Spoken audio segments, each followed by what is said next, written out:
Wow, look at how far we've come in 8 weeks. Started this podcast just because I was bored. I was working overseas, sitting in hotel rooms in countries that I didn't really like. And I thought to myself, well, I don't really want to go out and look at this fucking temple or this fucking 1,000-year-old church or a fucking garden. So I'm just going to sit in my hotel room, smack piss, and just talk shit about all the funny things that happen overseas. And maybe it'll give people a laugh and remind them that not everything that happened overseas is worth killing yourself over. And turns out it's been pretty fucking successful. Getting fucking sponsorship deals and fucking all these fucking random people hitting me up for free shit, and it's very flattering. But I'm never home long enough to collect it. So I'll just keep doing it this way and just keep living my best life. And with this $100 microphone that I've got plugged into my fucking tablet, I can basically do this wherever the fuck I want, whenever I want, wherever I want in the world. And it's been fun. I've really enjoyed it. And getting a lot of messages from people, even dudes that I talk about, the dudes that, potentially maybe have involved in some of the episodes. And I talk about sort of, guys that shot people and did different things. And after the episode drops, those dudes message me and they fill me in with the finer details of those things, and, how his brains were splayed out and where he shot him and how happy he was with that shot. And it's always good. It's very validating to get the approval of the boys, because, that's really all that matters. You never want to throw anyone under the bus or inadvertently, get someone investigated for something that was, generally almost always a clean kill. And I'm sure there's still some people out there that don't like this podcast. Obviously, some people that lean towards the lefter side of life, and that's fine. But, we've got to have an open dialogue. If we always just report the same news from the same angle, well, we're not really living in a fucking democratic society, are we? Now, I know that there's definitely some shooters that aren't too happy with this podcast. Shout out to Bravo Company, the Gay Spartans. But, look, we're just fucking telling our tales, telling it how it is, and having a good time while we're here. Reminding people of the good times and giving people a different view, a view that society generally doesn't hear, which is the view of the digger.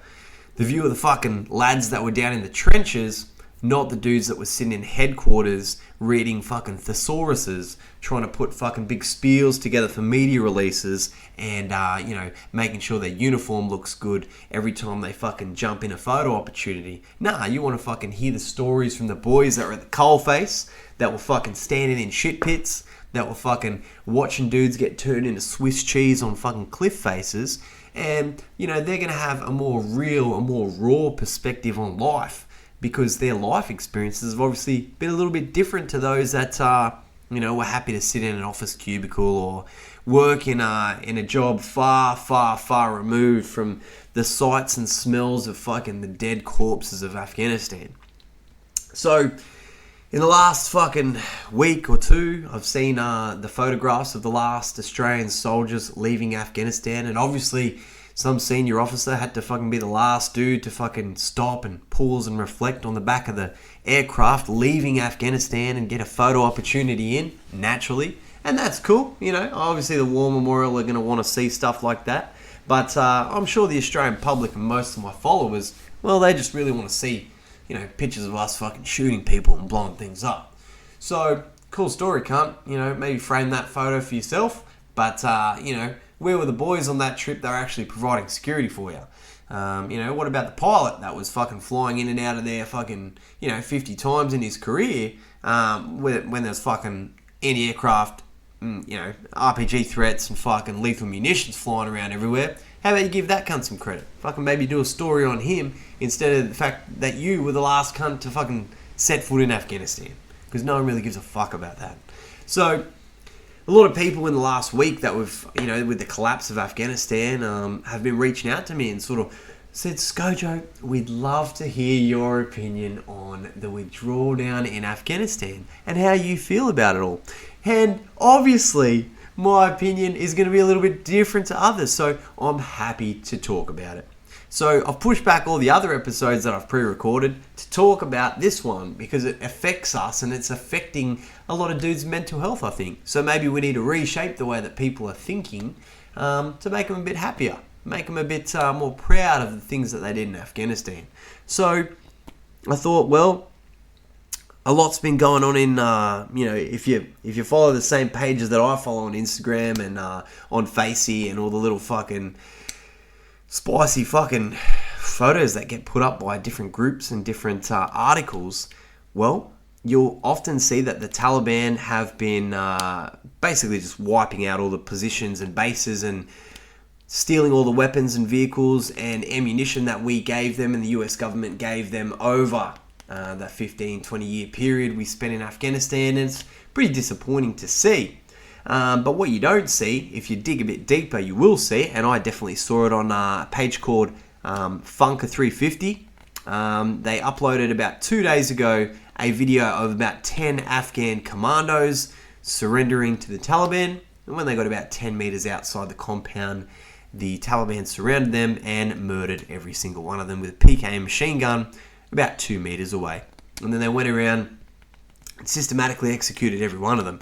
Now, that was a public one, but I've seen a fuckload more private ones. That's actually what's happening. Now, the mainstream media aren't going to report that. Obviously, they can't, because too many people would fucking flip out if they saw that on live TV feeds on your fucking Channel 9 News at 6 o'clock. But the reality is that's actually what's happening over there right now. So members of the military, the Afghan police and the Afghan National Army are surrendering, only to be executed in the most gruesome fashions that you could imagine.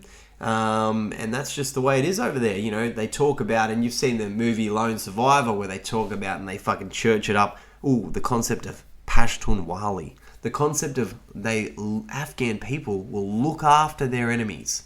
They will bring them in and house them, keep them warm, feed them, treat their wounds, because it's their responsibility to treat wounded fighters, even though they're the enemy. Well, fucking bullshit, cunt. If I ever got taken captive, and I think everyone that was over there was, although we had all, in every orders before we went out on a mission, there was a fucking generic slide that no one gave a fuck about, which was called the ISO purse, or whatever it was called, which was the isolated person slide. So you had these corridors all through the country that was the way that you were going to sneak back to the main base in Tarin Kowt if you became dislocated. No, all that was going to happen is that you were going to go up on top of a feature, lay out all your magazines, and just fucking mow down waves of those cunts until you were fucking dead, and you'd save one bullet for yourself, or, you know, hopefully a fucking ISR platform would pick you up and the boys would come and save the day. There was absolutely going to be no fucking return to base for you. There was going to be no surrender. There was going to be no capture. So we knew that. They knew that. But this concept of fucking Pashtunwali and that the Taliban are actually letting these people surrender, well, you're not really seeing what happens when the camera goes off. But, you know, a lot's been said about Afghanistan in the last couple of years. And obviously, some fucking things have come out that have really, you know, shaken the special operations community, not just in Australia, but around the world to the core. People questioning our role in Afghanistan and how professional we were, and whether or not the SAS should be disbanded, whether or not commandos did the wrong thing in Afghanistan, whether or not we should believe these mental patients that are on four corners that are, you know, really should just be focusing on, you know, getting better so that they can sleep at night instead of, you know, talking about tales of fucking war crimes and unicorns on national TV. But obviously, some things did come out that, you know, have brought some things into question, and it would behove me to talk about it. And I think that the current commander of our armed forces, General, whatever fucking his rank is, Angus Campbell, old beef soup, he has come out and publicly apologised to the people of Afghanistan on behalf of the Defence Force as a whole, and that's more sort of the upper echelons of defence, I feel. And then the Prime Minister of Australia then came out almost 24 hours later and did the same thing. He apologised on behalf of the Australian people. and sort of said, well, this is what happened, and if it did happen, and it looks like some wrong things may have happened, then we should apologise. And I thought, well, no one's really come out on behalf of the diggers, the non-commissioned folk, the general fucking boys that were out in the trenches. I think there was 3,000 of us, they said, that fought in the Special Operations War over there, Special Operations Task Group, TF-66, and then obviously thousands more served their country with fucking diligence in the conventional forces, doing all the heavy lifting in the MTF and RTF trips throughout the valleys of Afghanistan. And I guess at this point, the right thing to do is to sort of say my piece on it as well. And, maybe it's time, maybe I need to heal and sort of say what's been building up inside of me for all these years that fucking definitely keeps me awake at night. And, it gives me, talk about mental health. We don't want to do a mental health podcast, but it definitely frustrates me. And I think I need to say what's been building up inside of me all these years. And now I've got a platform to do it. So from the bottom of my heart, from, it's completely sincere and, try and hold back the tears because it's an emotional subject for me and I don't really get emotional too often. But on behalf of myself and all the Australian soldiers that are right now sitting in their house, they've had their legs blown off, they're fucking quadriplegics, they've been shot, they're wearing a colostomy bag because they got shot in the guts and they'll never shit the same again. They've got PTSD, they've got depression, anxiety, mental health issues, coming out the brass wazoo. They're fighting DVA, they're fucking trying to get better and move on with their lives. And they're sitting there on TV watching this Afghan withdrawal and watching the interpreters fucking complain that they're not being looked after. So I'd like to apologise on behalf of myself and all of the Australian soldiers that served overseas, not at the officer level, at the NCO level, the boys that did all the heavy fighting and girls. I would like to apologise from the bottom of my heart, in all sincerity, for absolutely fucking nothing. Get fucked. Suck shit. I'm glad we absolutely slaughtered. They said we killed 12,000 of you pieces of shit, and I could not be happier. I could not be more happy that we absolutely whaled 12,000 of you scumbags, and you will never breathe another breath on this beautiful planet because our country had the balls to go over there and slaughter you fucking pieces of shit in cold blood. And I could not be happier. And I know I could have read the room wrong. Now, when I did my close quarter battle course on my reinforcement cycle to become special forces, one of the biggest things that they teach you is how to read the room. Now, I don't know if I've read the room wrong, but every single person that I speak to that served with me in Afghanistan don't give a single fuck about the people of Afghanistan. We do not give a shit. We never did. We were there to kill those pieces of shit that were harboring Al-Qaeda in the mountains of Tora Bora. And we fucking bombed them back to the Stone Age. The SAS and a few of their enablers went up and fucking got stuck into those cunts up on Operation, I think it was Anaconda.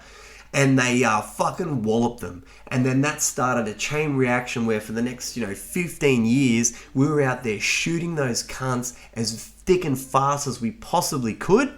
But at no point did we give a shit about the Afghan people as a whole. Now, people will come out and say, whoa, you can't say that. That's hate speech. No, it's not. We literally did not give a fuck. I do not remember anyone at any point in time during the whole war in Afghanistan going, oh, these poor Afghan people. We don't give a fuck. We do not give a shit. The only thing that we went over there to do was to kill those cunts that were harboring terrorists. And once we did, Osama slipped out the back door and eventually went to Pakistan, and I hope we fucking whale those cunts next. But he fled. No dramas. We should have left. And we did. The Australian government left, and then we went to Iraq, fucking got stuck in over there, whether it was justified or not. Who gives a shit? Troops for the boys.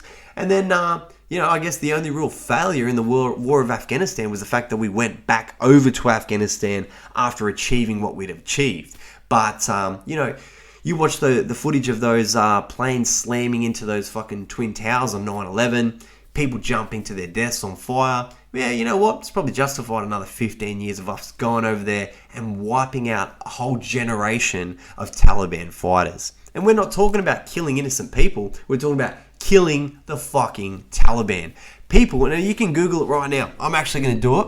And take a bit of time out of your day right now to open up your phone, open up your laptop, and I'll type in, so you can do it live with me. Let's do it. Taliban honor killings, Afghanistan. Horrific murder of teenage girl again puts spotlight. Honor killings in Afghanistan. Brishner story. Honor killings on the rise in Afghanistan. Honor killings in Afghanistan and Pakistan. They're the top 4 articles. And they're all very recent. 2020, 2016. It's very popular for the Afghan people to murder their own daughters and wives and sisters and aunties. If you're a woman in Afghanistan, not only can you not study and you're not allowed to leave the house, and if you do, it has to be accompanied by a group of males. If you're seen not in the company of males with someone who's not in your family, they will bury a woman up to her neck and then stone her to death. Now, you may say, stoning, that's such a primitive fucking technique. So let's fucking break it down, give you a bit more fucking context. They bury her up to her neck. She's sitting there screaming and crying, and then they throw rocks at her head, so she's basically concussed. And then after a few minutes of absolute chaos, of every male in the village throwing rocks at this poor woman who did absolutely nothing wrong, who did basically what, women in our society do every single fucking hour of their fucking existence in this beautiful place that we live in, which is just talk to a gentleman about anything. Could be in the office, could be calling a mate, could be fucking a dude. Who cares? They will cut your head off and they will stone you to death for that in Afghanistan. That's what the culture's like in Afghanistan. That's what they do. And you can Google it. I'm not just fucking saying it. Now, obviously, it's public, open source knowledge, but on top of that, through my own lived experiences, when we killed Taliban fighters and went through their fucking phones, the amount of things that I saw that weren't online, that were literally executions and fucking stonings and beheadings of women in their own villages that we were standing in, it fucking sickened me. And if you think that after that I'm actually going to give a shit about your shit country and the people that we're meant to be there building bridges and schools and mosques to support you, I didn't give a fuck. No, I didn't say it publicly. None of us did. We couldn't. But we all knew in the back of our minds, we did not give a shit about the people of that country at any point. All we wanted to do was kill as many Taliban fighters as we could before either our deployment ended or we were ourselves killed in combat. That's all that mattered. That's it. It's as simple as that, and I don't give a fuck, and I still don't, about the people of Afghanistan. Now, I've met some very good people from Afghanistan since coming home, and I guess there's a common denominator between the good people of Afghanistan and the shit ones. Well, all the good Afghanis that I've ever met have fled Afghanistan. Whether they're living now in America and they're working as interpreters back for worldwide language services, getting paid $300,000 a year US to help us, or they've moved to Australia and now they're just, a fucking Uber driver or something, or working at 7-Eleven. Good for you. All the Afghans that I've ever met that I actually liked had left Afghanistan. They were smart enough to realize that country is an absolute shithole, and it's so good that they've left and they've fled, and they're so happy, and now their quality of life is happy. They can actually raise a daughter or send their daughter to school to get an education instead of just dropping a fucking cinder block on her head when she gets caught looking at fucking K-pop videos on fucking YouTube. So there's that. And, I think that's probably a pretty important point to make about how the culture is in Afghanistan. Now, but we didn't talk to many women, did we? all that we really did was deal with our partner force. That was probably the most interaction with Afghans I had as a soldier in Afghanistan. So let's talk about them. So the Australian people sent us to Afghanistan. I think Johnny Howard sent us into the fray after 9/11, September 2001, and the SAS rolled in. Now, soon thereafter, the Australian government got tasked with Uruzgan province being the province that we were going to work in for the rest of the war. Okay, cool. No dramas. So we just go out and start doing... I wasn't obviously there. I'm in about fucking year 7 or 8 of high school at this point in time, so fucking settle down. But the boys have partnered up with someone. Now, we got told as a Special Operations Task Group, okay, you're now going to be partnered with this individual. And the Australian government helped elect the person that we're going to be working with. And his name was Matullah Khan. Now, if you Google Matullah Khan, there'd be a fuckload of articles, and I just had a look at them then. There's one from 2015 from the Sydney Morning Herald, aka Fairfax Media, aka the ones that are fucking throwing all the shit at Ben Roberts-Smith and the SAS. And if you read those articles, they paint Matullah Khan in a very good light. And that he was a hero that was executed only months after I personally shook his hand and left Afghanistan. And so just after the final Special Forces rotation of Afghanistan, he got executed by a suicide bomber, which is very controversial. But that was in Tarankout, in the city where we just left. So who is Matullah Khan and why are we working with him? Well, that's a very good fucking question. A question that you might need to ask very senior people in the Australian government who elected us to work with him. Now, when I got to Afghanistan, I said, well, who are we working with? And they said, Matullah Khan and his boys. They're the local police and they're in charge of everything. I'm like, oh, okay, so Matullah Khan, was he like the police chief of Uruzgan when the Australian government rolled in? I said, no, there was no police here in this country at the time. He was just a local warlord. I said, well, why are we working with a warlord? Like, why him? And all the intelligence staff and the senior officers that were there would say, well, he's the most brutal fucking criminal that existed in this region. So therefore, we partnered up with him and not the Taliban. And I said, well, that sounds a bit fucking odd. Well, how do we know we can trust him? And I said, well, everyone in Uruzgan is scared of him because he's known to skin his enemies alive. He's known to turn his enemy's skin into lampshades and jackets. And I said, well, fucking hang on a minute. Don't you think that in maybe 10, 15 years' time, this is going to come to bite us in the ass? If we're working for someone, the Australian government has told us to partner up and work with someone that is known for skinning people alive. His only claim to fame is that he turned a dude into a lampshade. Really? That's what we're going with? And now 10 years later, what's happening? Okay, well, Australian Special Forces have been accused of war crimes in Afghanistan. Well, have we? Have you seen our partner force? Did you see what they were doing? Are you fucking serious? So, Matullah Khan wasn't the nicest guy. And he was the one dictating where the Australian Special Forces went each day and conducted operations against the Taliban. Now, funnily enough, the local police, or the Afghan Special Forces Police, the Provincial Response Company, Uruzgan we called them, the PRCU. And you can Google that. That's fucking public knowledge now. And when we're working with these individuals, they had 3 officers. So that came under Matullah Khan. You had 3 platoons. And one of those platoons, and that platoon commander, his name was Usman. And little Usman was actually the nephew of Matullah Khan. Now, you talk about corruption in Afghanistan. So you're telling me now that Matullah Khan, known for skinning people alive, is sending his nephew out on missions to dictate who the Australian Special Forces go out and kill. And then towards the end of the war, the Afghan government implemented something called a partner force ratio, which meant that if we went out on a mission and we say we're going to take 50 shooters out, well, you need to have another, and the partner force ratio is 50%, well, you need to have another 50 Afghan police with you so that you have 50-50. And by the time we left Afghanistan, the partner force ratio was 100%. So we would just watch them on ISR drone feeds conduct missions and maybe airstrikes for them while they did everything by themselves. So you think about Rotation 19, Bravo Company, Cam Baird was killed when the partner force ratio was about 50 to 60%.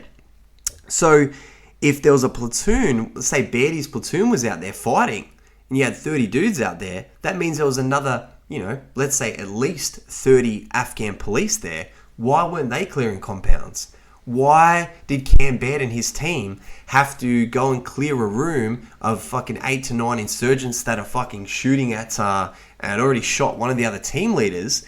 And, why was it necessary for another Australian commando team to go and clear a building full of insurgents? Where the fuck was the partner force? Well, the partner force are fucking cowards.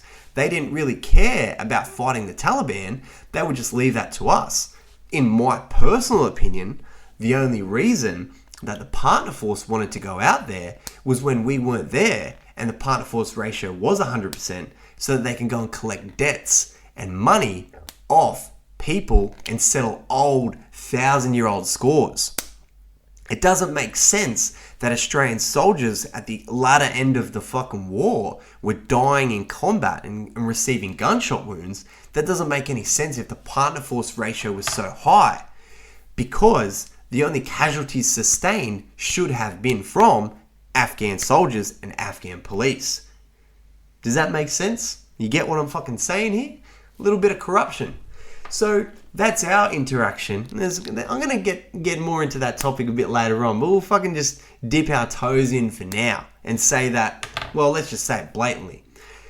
The partner force that the ISAF and the Australian government, senior officers in our military at the time partnered us up with, set us up for failure because they were war criminals. They were warlords known for skinning people alive that set the tone for the whole fucking war. Yeah. Write that one down. Chuck that on a fucking ABC article tomorrow. I know that one's going to fucking rear its head again. But it's just the truth. And how anyone doesn't see that in any way other than that, they're fucking retarded.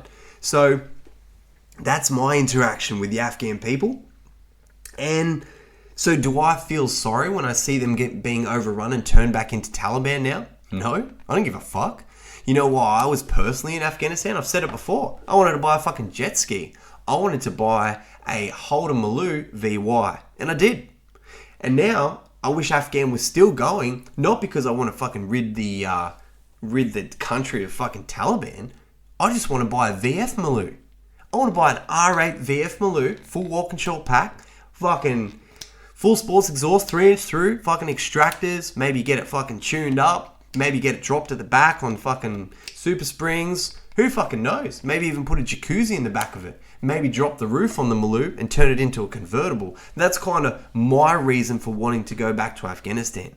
I've got absolutely no allegiance to that shit country.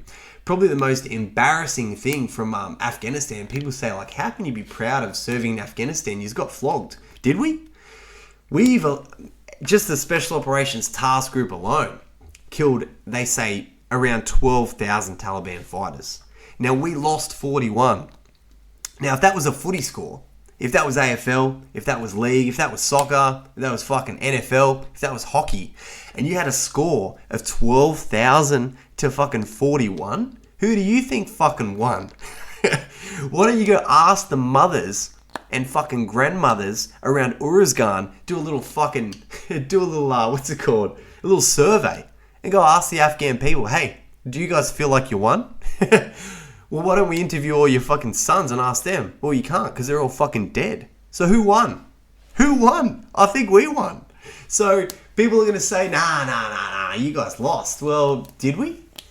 If our plan in Afghanistan wasn't to rid the country of Taliban, it never was. That's kind of what we ended up trying to fucking do, but it was never going to work. The only way that would have ever worked was total war. World War II style. Level the whole fucking village. The day before, we're going to wipe out your whole village with artillery strikes and fucking B-2 bombers. We do a letter drop and we say, hey, tomorrow at noon, we're leveling this village. All women and children are to leave. Any Taliban fighters that wish to stay, you're going to get wiped out. And then we would do that for one village. And then we would do that for the next village. And continue to do that like they did in Europe in World War II until that country is literally just rubble. And then what would have been pretty fucking sweet, which I always often thought about while I was sitting up in the sniper hides in the mountains of Afghanistan, turn this place into the best fucking four-wheel driving park in the world. Who cares about the natural resources? We've got fucking plenty of that back home. Australia's fucking got an abundance of that. We don't give a fuck. We're not trying to make money off this country. So, fucking maybe all the war veterans, all the boys that were fucking served in Afghanistan could get a fucking piece of the fucking shares or something in the Afghan four-wheel drive tours fucking industry, and we'd fucking make a mozza. All the boys who could just leave all the Bushmasters and all the fucking LRPVs and SRVs over there, quad bikes, dirt bikes, all the KTMs we had, and just fucking, no dramas, we'll just start a fucking four-wheel drive company because there's no more Taliban here. Now, eventually all the fucking IEDs are going to go off when fucking people roll over them, but it'd be pretty funny if you just had like some fucking Chinese tourists or something to go first every time on the trails, and they'd hit them all first. So then everyone could just have a fucking giggle when a few fucking straw hats go fucking flying up in the air at the start of a run of a tour. We don't give a fuck about the Afghan people. Come on. How has no one ever said this before? Maybe I'm completely wrong, and I'm going to get attacked in the comments section here, but in my personal opinion, I did not give a single fuck about the people of Afghanistan. And I don't think I ever will. You reckon if you ask a World War II soldier, an Australian fucking mad dog that fought up in, the hills of fucking wherever, Kokoda. Go ask a Kokoda veteran, hey, do you care about the people of Japan? Do you care about all those Japanese soldiers that you killed? Do you ever think about that? Nah, he doesn't give a fuck.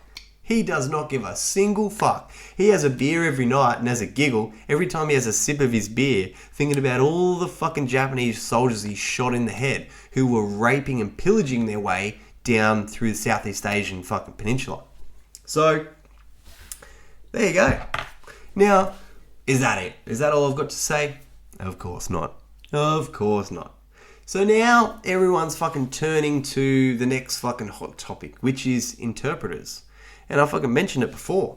Well, here's a little bit of context for you. My job, when I wasn't in the field in Afghanistan and I was back on the base, other than fucking tanning, ramping it, brewing my own fucking jungle juice in my room and playing Call of Duty, my actual responsibility that I had with my off-sider was I was to manage the interpreters.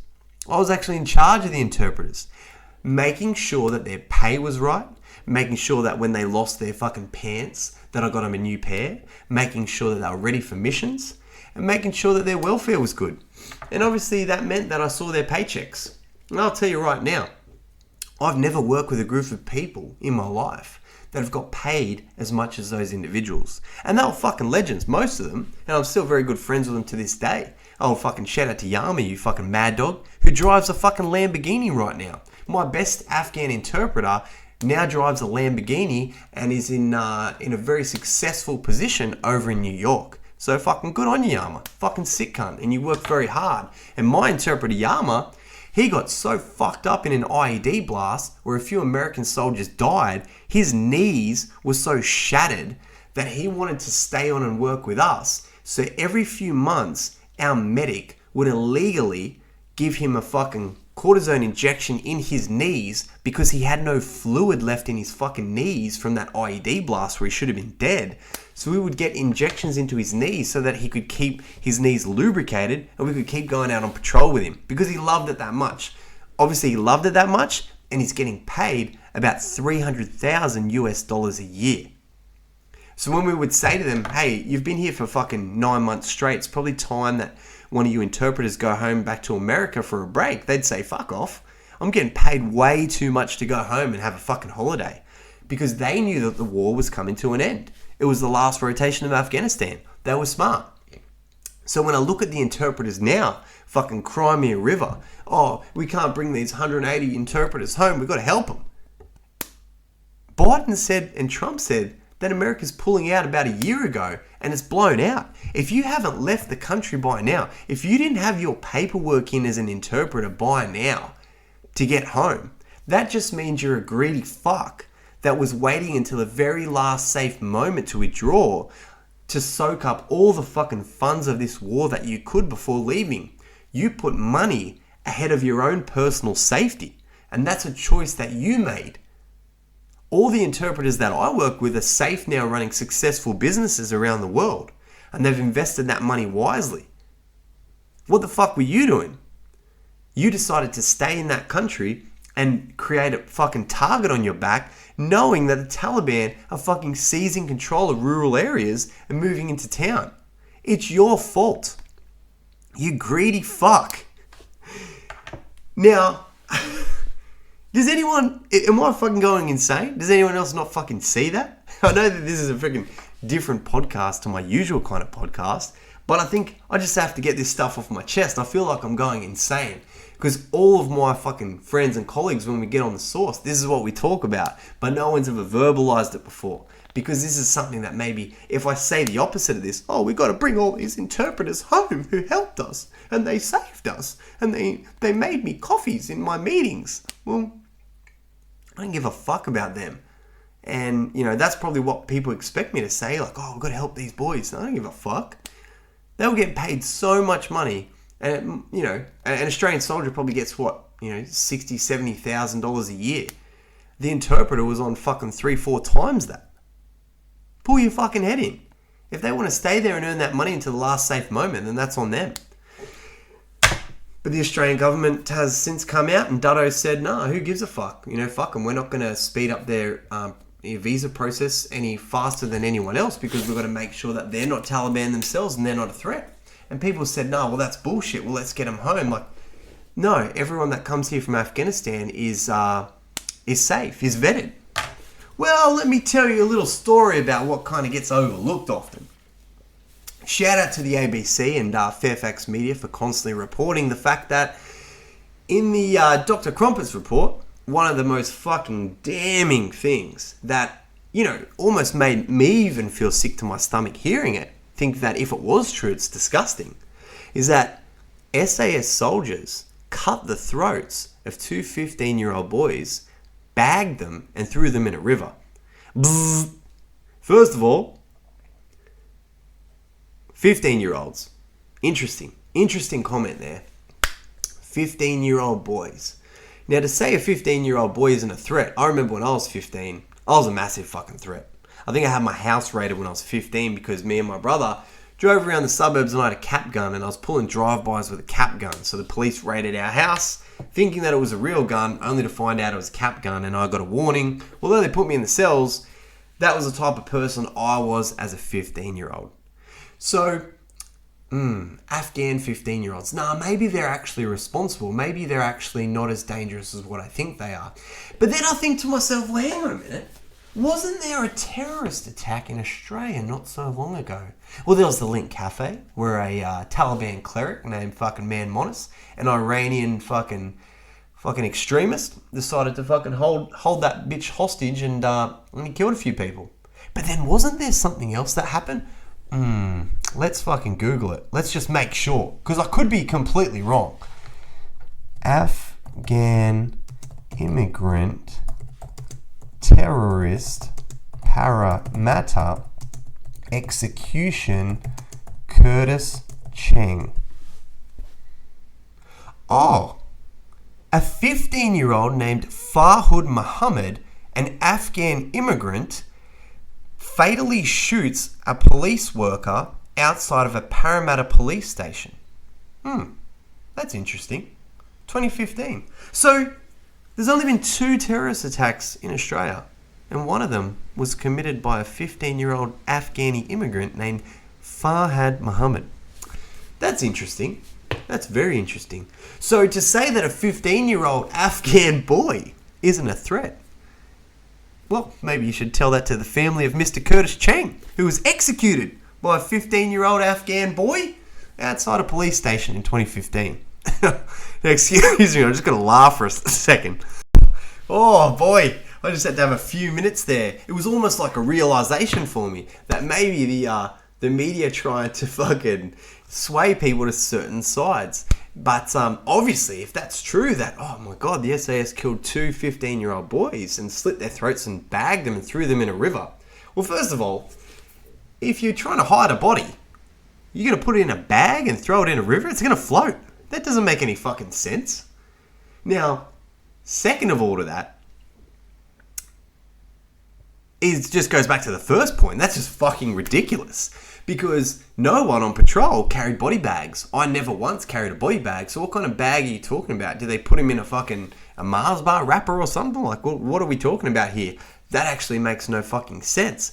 Now you could say, yeah, well, you're just defending your mates. And I'd say, well, that's true. But I guess, the ultimate fucking decision maker in this little fucking comment that was made in that Crumpets report is that, well, Brereton never actually questioned anyone ever on that incident.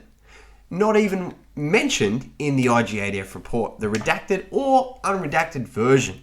So that never fucking happened. And, if it did, that's fucked up. But it obviously didn't. And then to go on and fucking pull at the heartstrings of the Australian people and say, well, the Australian soldiers were cutting the throats of 15-year-old boys and saying, how could anyone kill a boy? How could anyone kill a 15-year-old? Well, how could a 15-year-old factually actually execute a police worker when he left the fucking police station in Parramatta? That's probably more the question that we need to ask. What is a fighting age male? Is it a 15-year-old? Could a 12-year-old have done the same thing? So I saw Ben Roberts-Smith getting grilled on his trial recently in the defamation case, saying that he killed someone that had a PKM machine gun who turned out to be a teenager. Well, the fact of the matter is that fucking when you're 15, you're fucking old enough to fight. And unfortunately, they would often pick up arms and we would often kill dudes. And when we got up to their body, they were a lot younger than, what you would expect to see. And that's probably why they fucking lost, because their fucking custard little fucking adolescent arms couldn't fucking support the weapon the way that we could. And we fucking wiped them out a lot quicker than we fucking normally would have with a grown fighting age male. Fucking fact of the matter, fucking put that to bed. And so next time you hear someone say, oh, the Australian soldiers were killing boys, well, I wish we had killed that 15-year-old in fucking Parramatta before he got the chance to fucking shoot old Curtis Cheng in the back of the head. So fucking a bit of food for thought on that one. So what else is going on? So surely that's it. Well, that's the end of Afghanistan, right? Well, what happened at the embassy? Because I had a lot of friends that were actually left the military, had served in Afghanistan, Australian veterans, and were working for a private security firm called Gardaworld.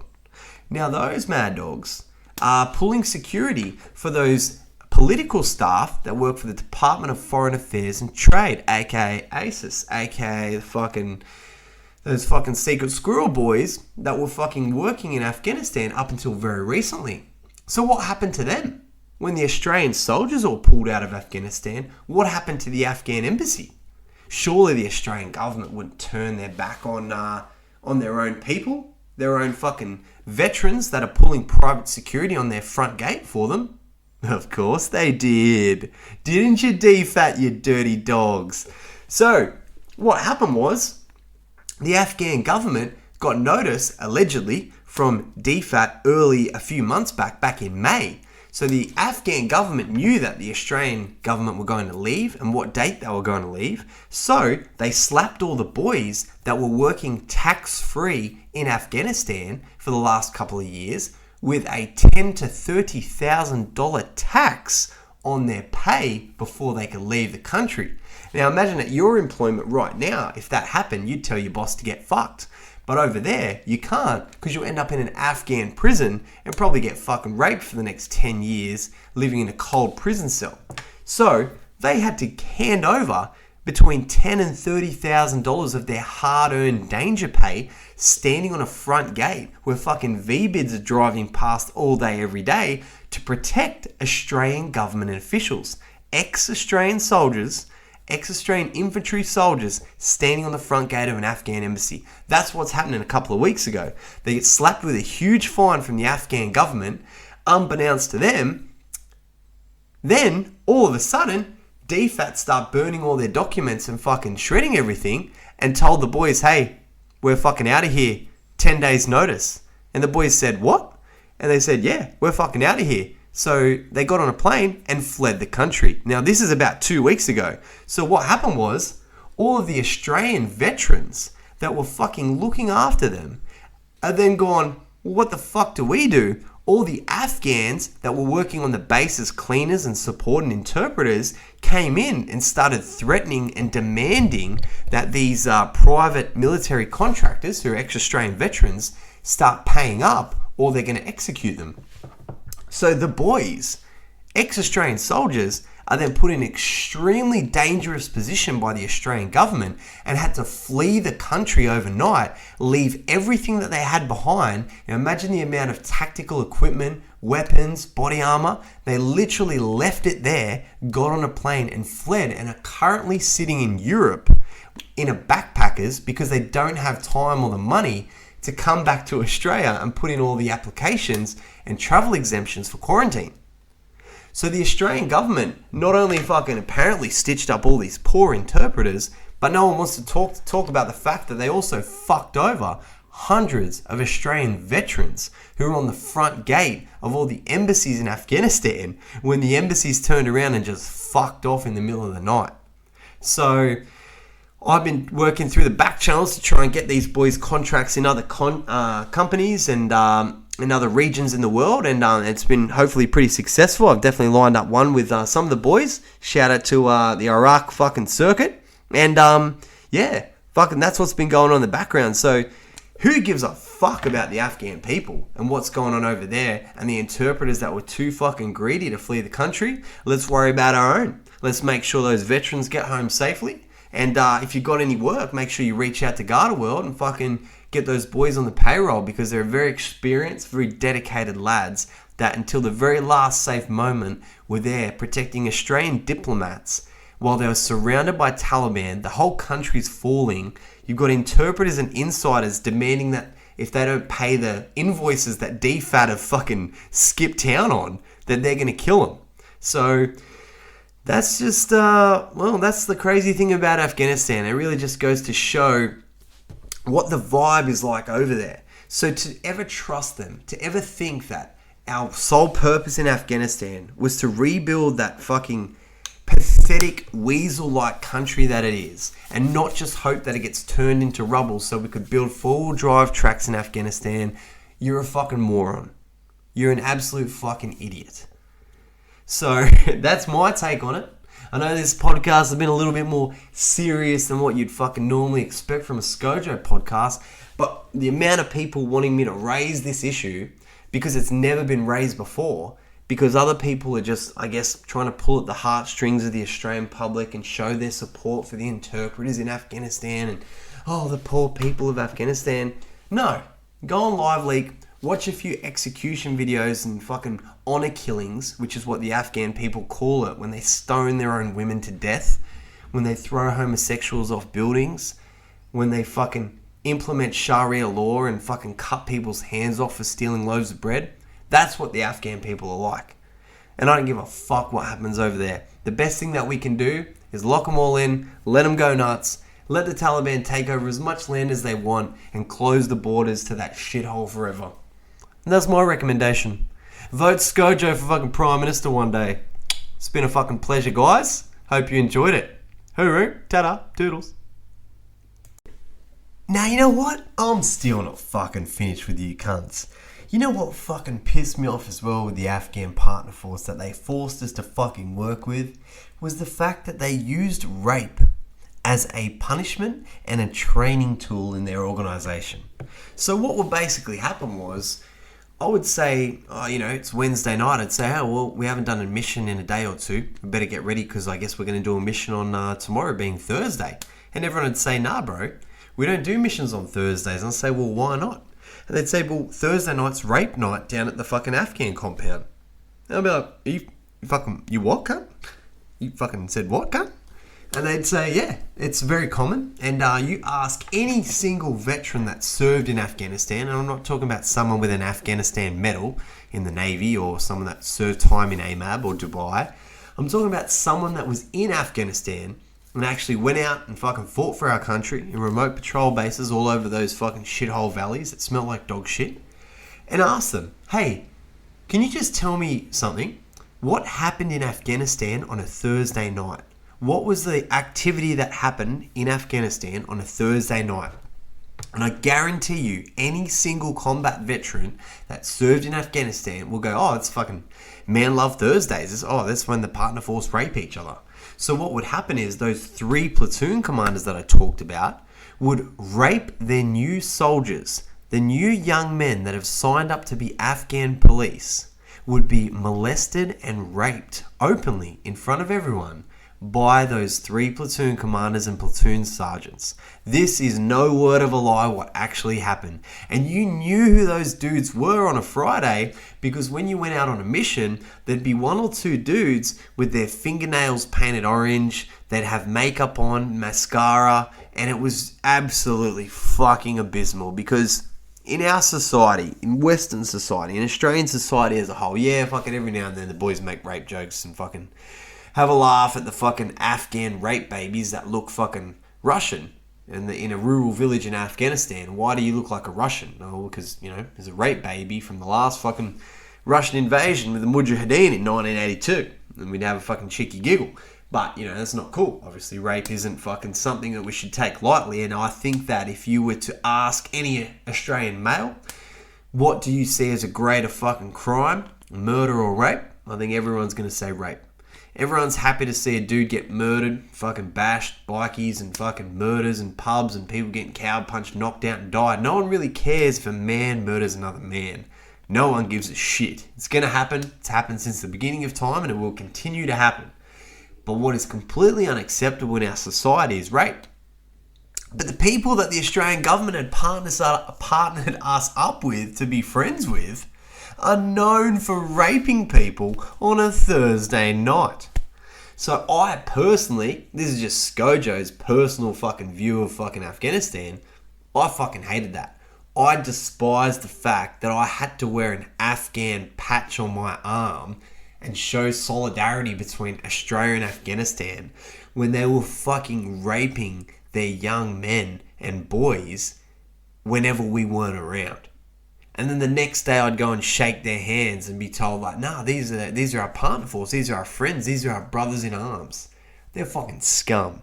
And I'm glad every single one of them got wiped out the moment that we left because that's all that they deserved. People talk a lot about Afghans and the strength of the Afghan man and how it's the graveyard of empires, but in my opinion, the best thing that you could do for any living thing in Afghanistan was kill it. Some men are just born to be fucking buried, and that's the Afghan people. That are the Taliban, and that are the fucking Afghan police and soldiers that rape their young soldiers, because that's just fucked. And the only way to defeat violence is with greater violence. And really the only thing that the Afghan people believe in is fucking, I guess the Taliban are just fucking extremist, fucking fundamental Islamic fucking terrorists. And if the only thing that they believe in is Allah, well, maybe fucking tell them that Allah sent us there to punish them for fucking harboring terrorists that flew fucking planes into buildings in 9/11. So you got what you fucking got. And if people want to talk shit and say, well, what about these 19 soldiers that have committed all these crimes? Well, I'd say they fucking didn't do anything. I'd say those 19 soldiers are fucking heroes. And rather than being fired from the Australian Army and disbanded from the SAS and dragged over the fucking coals, I say those 19 soldiers should have a fucking bronze statue in the middle of the town where they fucking grew up. Wherever that is in Australia or fucking around the world if they came from somewhere else. Have a fucking life-size bronze statue of every single one of those 19 individuals, and anytime their name gets brought up, fucking people start throwing rose petals in the fucking air because they went out and they killed as many of those fucking pieces of shit that deserve to die as humanly possible before they were either killed themselves or their deployment ended. So I would like to personally, I've given my public apology to the people of Afghanistan. And now I'd like to pay my public respects and my gratitude and thanks to those brave 19 soldiers that have been accused of some heinous crimes that never actually happened, and I would like to thank you on behalf of all of the diggers in the Australian Army that ever served. We back you wholeheartedly. Thank you for wiping out those scumbags so that on my deployment, I didn't have to face them. And they didn't kill me in a fucking L-shaped ambush because you took it upon yourself to go above and beyond the call of duty and wipe out those shit cunts in cold blood before they got a chance to kill us. So thank you. The 19 fucking lads, I really appreciate what you fucking did for us. And just as I was about to release this episode to the public, some veteran, and I use that fucking term very lightly because I don't want to be fucking put in the same boat as fucking cunts like that. I saw him on the local news up in Ipswich burning his fucking medals because he's upset at the Australian government not bringing the interpreters home. Well, then I fucking dug a little bit deeper. The medals that he was burning was an East Timor medal and his 4-year service gone. You never even went to Afghanistan, you fucking moron. You're just some fucking washed up loser looking for a cause to jump on so you can justify your meaningless fucking existence. Anyone that's calling to bring these interpreters home, when have you ever held a fucking party for all the Afghan people at your house? When have you been down at the local fucking Afghan community centre and fucking listened to their issues and fucking had them over for a beer or a fucking chai? You never have. You don't give a fuck about the Afghan people and your old interpreter from 20 years ago that you don't even remember his real name, just the fucking Western easy name that you gave him because it made it easier for you to remember. You fucking simp cunt. Fuck off. The people of Afghanistan deserve everything that they're fucking getting right now. They had 20 years of dedicated air assets, aerial support, firepower, every fucking soft unit in the world with acronyms that you can't even fucking remember at their disposal for 20 fucking years. And they found it too difficult, too hard to fucking rid their country of some fucking pest. So they don't deserve any more help. They don't deserve anything. We just need to leave and fucking let it be. Because fuck them. They fucking wasted our time. They used excuses like Ramadan to not go out on missions and get rid of the Taliban, knowing that we were leaving soon. They fucking raped each other. They were fucking out there committing atrocities while we were fucking had our backs turned. They're fucking pieces of shit. Fuck them. Fuck their country. You think that if in Australia, the most beautiful country in the world, and people will say, Scojo, you're just referring to bogans or rednecks or fucking whatever. The thing that we have here that I've always admired in this fucking beautiful land is a bit of patriotism, is a bit of national pride. You know, when we were younger, we would sing the anthem at school, we would fucking hoist up the Australian flag, we'd cheer on cunts at the Olympics and fucking get behind our national sporting teams and heroes. Over there, they don't give a fuck about Afghanistan. You'll rarely see an Afghanistan flag outside of the capital because they just simply don't give a fuck. They don't give a fuck about their family and cousins in the next valley. For all they cared, they could get completely wiped out by some natural event and they wouldn't give a shit. They don't care about the next valley over, let alone the rest of their fucking country. So the only people over there with a plan are the Taliban. They were always going to fucking take back the country because no one else gives a shit about their country. The Taliban are the only ones that actually care. They've got a plan, and although it's a fucking pretty loose plan, just to indoctrinate a bunch of fucking young people into being fucking insurgents, it's fucking working for them. And good for them. Go ahead, Taliban. We offered the Afghan people our hand to train and support them for so many years, and then they turned around and shot a few of our soldiers in cold blood that were sitting there after a long, hard day of training them on how to get rid of the Taliban from their country. They fucking blew them away while they were playing cards. Fuck the Afghan people. Fuck the Afghan National Army and fuck the Afghan police. I'm never going back there for a fucking holiday, so get fucked, fuck off. Don't ever feel sorry for anyone in that country, anyone in that region actually. And, I know this is fucking a little bit of a spicy podcast, but It's just the reality of how we all feel. And again, ask a veteran.